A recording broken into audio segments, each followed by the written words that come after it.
Magaalada Cadaado ee gobolka Galgaduud ayaa waxaa maanta safar dhinaca dhulka ku gaadhay wasiir ku-xigeenka warfaafinta xukuumadda xilgaarsiinta Cabdiraxmaan Yuusuf Sheekh Cumar Al-Cadaala iyo wafdi uu hogaaminayay.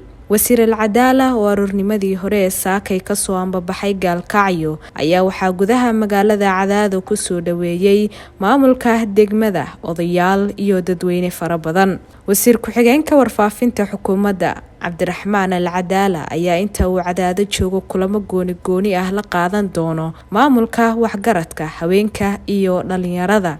sidoo kale wasiirka ayaa maamulka iyo bulshada kala hadli doono isagoo arrimo ku saabsan sidii ay bulshada iyo dowladda wada jir ah ay iska kaashan lahaayeen ammaanka iyo horumarka dalka.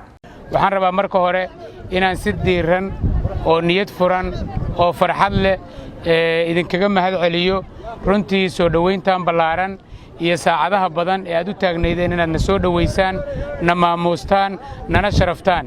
waxaan idin leenahay aad iyo aad ayaan maqsuud idinkaga nahay, aad iyo aad ayaan ugu faraxsannahay sida walaalnimada leh ee kalsoonida leh ee aad noo soo dhaweyseen ee dadka magaalada Cadaado ay noogu muujiyeen kalsoonidooda iyo garab istaagooda.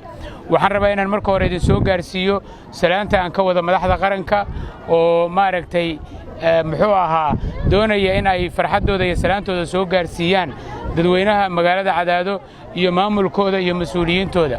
intaas ka sokow waxaan halkaan u imid in aan idin kala qayb qaato dadaalada horumarinta ah iyo nabadgelyada iyo wanaagga ay aad u haysaan dadkiina iyo deegaankiina ee waqtiga badan aad ka soo shaqaynayseen. anigana maadaama mas'uulkii deegaankan aan ahay waxa mas'uuliyad iga saaran tahay inaan idin imaado, inaan wada fariisano, inaan talooyinkiina iyo duruufihiina dhageysto, isla markaana wixii aan idinku kordhin karo aan idinku kordhiyo ee dhanka horumarka iyo dawladnimada iyo wanaagga iyo midnimada ah. aniga iyo dadka ila socda oo ay ku jiraan muxuu ahaa ugaasku uu kamid yahay gudoomiyihii hore, sidoo kale taabwaanka weyn ee Cabdikariim Faarax Qaarey, adeerkay Cabdikariim Jiir uu kamid yahay. farxad bay noo tahay inaan idin nimaadno. intaas ka sokow sida aad sheegtay gudoomiye, waxaan ahay musharax u sharaxan deegaankiisa iyo dadkiisa oo isku tuhmaya in ay ku jirto awood uu wax ku qaban karo, taasoo uu ugu adeegi karo dadkiisa iyo deegaankiisa. marka waxay ila noqotay inaan dadkayga u imaado oo aan la tashado oo aan aragtidayda u soo bandhigo si ay go'aanka habboon u gaaraan. haddii aragtidaydaas ay noqoto mid qancisa oo ay u arkaan in dantoodu ay ku jirto oo ay doortaan ahlan wa sahlan, waa sida aan doonayo oo aan ugu imid. haddii ay u arkaan in cid kale iga habboon tahana cidda ay u arkaan ayaan kula shaqayn doonaa oo aan garab istaagi doonaa.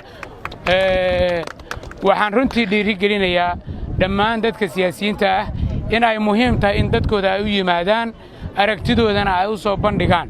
dadkana waxaan kula talinayaa hadday reer Cadaado yihiin iyo hadday guud ahaan dadka maanta Soomaaliyeed ee doorashadu ay gacantooda ku jirto, waxaan leeyahay qofka aad dooranaysaan aragti ku doorta iyo qorshihiisa. qofka aad diidaysaanna aragtidiisa iyo qorshihiisa ku diida. wixii intaa ka soo harahay idinma anfacayaan. Cabdiraxmaan Yuusuf Sheekh ayaa maalmo ka horgaaray magaalada Gaalkacyo ee xarunta gobolka Mudug, isagoona halkaasi ka dhagax dhigay mashaariic horumarineed oo la doonayo in laga hirgeliyo halkaasi.